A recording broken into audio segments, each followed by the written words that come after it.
Welcome to mall Mathews kitchen and garden. ഇന്ന് നമുക്ക് കണ്ണിമാങ്ങ അച്ചാർ എങ്ങനെയാണ് ഇടുന്നതെന്ന് നോക്കാം. നല്ല നാടൻ പരമ്പരാഗത രീതിയിൽ പഴയ കാലത്ത് നമ്മുടെ കാരണവന്മാരൊക്കെ ചെയ്ത രീതിയിൽ കണ്ണിമാങ്ങ അച്ചാർ ഇടുന്നത് എങ്ങനെയാണെന്ന് നോക്കാം. ഏകദേശം ഒരു 2 മാസം മുമ്പ് ഈ മാങ്ങ പറിച്ച് ഞാൻ ഉപ്പിലിട്ട് വെച്ചിരുന്നു. അപ്പോൾ നമുക്കൊരു ഫ്ലാഷ് ബാക്കിലേക്ക് പോകാം. ഇത് ഏകദേശം 2 കിലോ കണ്ണിമാങ്ങയാണ്. ഞാൻ ഞങ്ങളുടെ തന്നെ മരത്തിൽ നിന്ന് പറിച്ചതാണ്. ഈ ഞെടുപ്പോടുകൂടി തന്നെ വേണം ഉപ്പിലിടാൻ. ഈ ഞെടുപ്പ് ഏകദേശം 1 ഇഞ്ച് നീളത്തിൽ ഞെടുപ്പോടുകൂടി ഇട്ട് കഴിഞ്ഞാൽ ഉപ്പ് ഒക്കെ അലുത്ത് വരുമ്പോഴത്തേനും ആ ചൊന ഇറങ്ങുന്നതാണ് കണ്ണിമാങ്ങയുടെ മെയിനായിട്ടുള്ളൊരു ടേസ്റ്റ്. ഇത് നന്നായിട്ട് കഴുകി തുടച്ചെടുത്ത് വേണം ഉപ്പിലിടാൻ. ഒട്ടും വെള്ളം പാകാൻ പാടില്ല. നമ്മൾ കൈ കൊണ്ട് എടുക്കുമ്പോൾ കയ്യെ പോലും ഒട്ടും ഈർപ്പം ഉണ്ടാകാൻ പാടില്ല. നന്നായിട്ട് കഴുകി തുടച്ചെടുത്ത് വേണം ഉപ്പിലിടാനായിട്ട്. ഉപ്പിലിടാനായിട്ട് കല്ലുപ്പാണ് ഏറ്റവും നല്ലത്. കല്ലുപ്പ് ഇല്ലെങ്കിൽ പൊടിയുപ്പ് ചേർക്കാം. കല്ലുപ്പാണ് കൂടുതൽ നല്ലത്. ഏറ്റവും താഴത്തെ ലെയറിൽ ആദ്യം ഉപ്പിടുക, പിന്നെ ചെറിയ ചെറിയ ലെയറായിട്ട് മാങ്ങ ഇടുക, പിന്നെ ഉപ്പിടുക, പിന്നെ മാങ്ങ ഇടുക, ഉപ്പിടുക. അങ്ങനെ മേളിലും ഉപ്പ് നന്നായിട്ട് വേണം. ഉപ്പ് നന്നായിട്ടുണ്ടെങ്കിലേ ഉള്ളൂ മാങ്ങ ചീത്തയാകാതിരിക്കത്തുള്ളൂ. ഇനി ഈ കുപ്പി നന്നായിട്ട് അടച്ച് മൂടിക്കെട്ടി വെക്കുക. 1-1.5 മാസത്തേന് തുറക്കാതിരുന്ന് കഴിഞ്ഞാൽ ആ ഉപ്പെല്ലാം പിടിച്ച് മാങ്ങയൊക്കെ നന്നായിട്ട് ചുങ്ങി വരും. ആ സമയത്ത് വേണം നമ്മളെടുത്ത് അച്ചാറിടാനായിട്ട്. ഏകദേശം ഒരു 2 കിലോ മാങ്ങയ്ക്ക് ഒരു 1/4 കിലോ ഉപ്പാണ് വേണ്ടത്. ഇത് അടച്ചു വെച്ച് കഴിഞ്ഞിട്ട് നമ്മൾ തുറക്കാതെ തന്നെ മൊത്തത്തിലൊന്ന് ഇടയ്ക്ക് വല്ലപ്പോഴും ഒന്ന് കുലുക്കി കൊടുക്കുന്നത് നല്ലതായിരിക്കും. അപ്പോൾ ഉപ്പ് വെള്ളം എല്ലായിടത്തും എല്ലാ മാങ്ങയിലും പിടിച്ച് കിട്ടും. ഈ കണ്ണിമാങ്ങ ഉപ്പിലിട്ട് വെച്ചിട്ട് ഏകദേശം 2 മാസമായിട്ടുണ്ട്.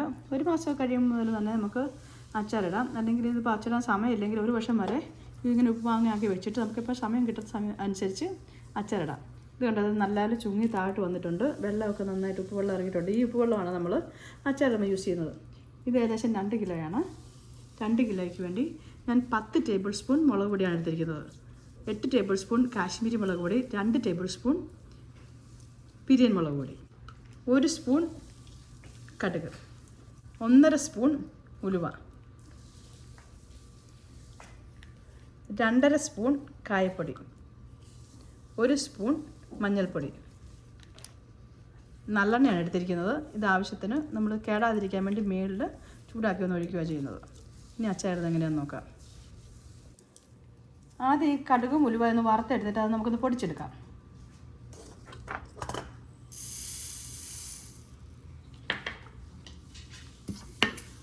തുടർത്തല്ല ഇളക്കി ഒന്ന് പൊട്ടി വരുമ്പം ചെറുതായിട്ടൊന്ന് പൊട്ടുന്ന വെച്ച് വയ്ക്കുമ്പോഴത്തേനും നമുക്കൊന്ന് അടുപ്പിൽ മാറ്റാം. ചെറുതായിട്ടൊന്ന് പൊട്ടി വരുന്നുണ്ട്. നമുക്ക് വാങ്ങിയേക്കാം.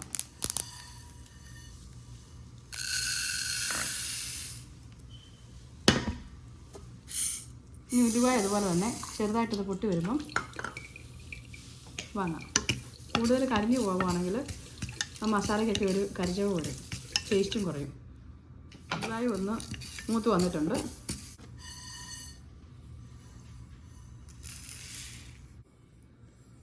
ഇത് തണുത്ത് കഴിയുമ്പോൾ നമുക്കൊന്ന് മിക്സിയിലിട്ട് നന്നായിട്ടൊന്ന് പൊടിച്ചെടുക്കാം. ഇനി അതുപോലെ തന്നെ മുളകും മഞ്ഞൾപ്പൊടിയും കായപ്പൊടിയും ഒന്ന് മൂപ്പിച്ചെടുക്കാം. കരിഞ്ഞു പോകാതെ ഒന്ന് മൂപ്പിച്ചിട്ട് അത് തണുത്ത് കഴിയുമ്പോൾ വേണം നമ്മൾ അച്ചാർ ചേർക്കാൻ. മുളക് പൊടിയിലേക്ക് മഞ്ഞൾപ്പൊടിയും കായപ്പൊടിയും ചേർത്ത് നന്നായിട്ട് മൂപ്പിച്ചെടുത്തിട്ടുണ്ട്. ഇനി ഇവിടെ ഇരുന്നൊന്ന് തണുക്കട്ടെ. ഇനി നല്ലെണ്ണ കൂടി ഒന്ന് ഒഴിച്ച് നന്നായിട്ടൊന്ന് തിളപ്പിച്ചെടുക്കാം. തിളപ്പിച്ചിട്ട് ആറിച്ചെടുക്കണം. എണ്ണ നന്നായിട്ട് ചൂടായിട്ടുണ്ട്. നമുക്കിതൊന്ന് ഓഫ് ചെയ്യാം. ഉപ്പുവെള്ളം മാറ്റിയ മാങ്ങയിലേക്ക് മുളക് പൊടിയും കായപ്പൊടിയും മഞ്ഞളും ചേർത്ത് നന്നായിട്ട് ഇളക്കിയെടുക്കാം.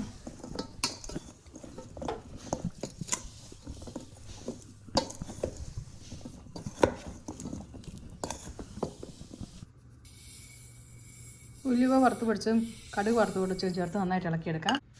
ഇതിലേക്ക് നമ്മൾ ഉപ്പിലിട്ട വെള്ളം എത്ര നമുക്ക് ചാറ് ആവശ്യമുണ്ട് അതിനനുസരിച്ച് ഇതിട്ട് നന്നായിട്ട് ഇളക്കി വെക്കുക.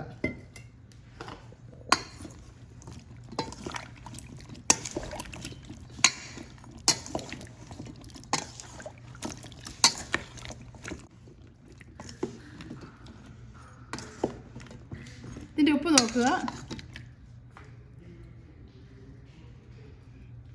നന്നായിട്ട് ഉപ്പൊക്കെ ഉണ്ട്.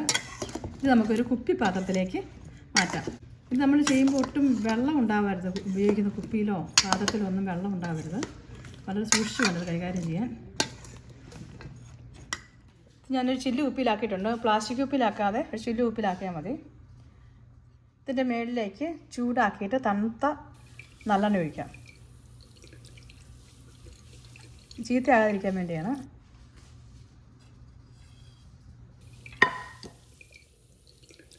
ഒരു കോട്ടൺ തുണി ഇട്ടിട്ട് അതിൻ്റെ മുകളിലേക്ക് നല്ലെണ്ണ ഒഴിച്ചാലും മതിയാവും. ഇതടച്ചൊരു 10-15 ദിവസം കഴിയുമ്പോഴത്തേനും ഇത് യൂസ് ചെയ്യാം.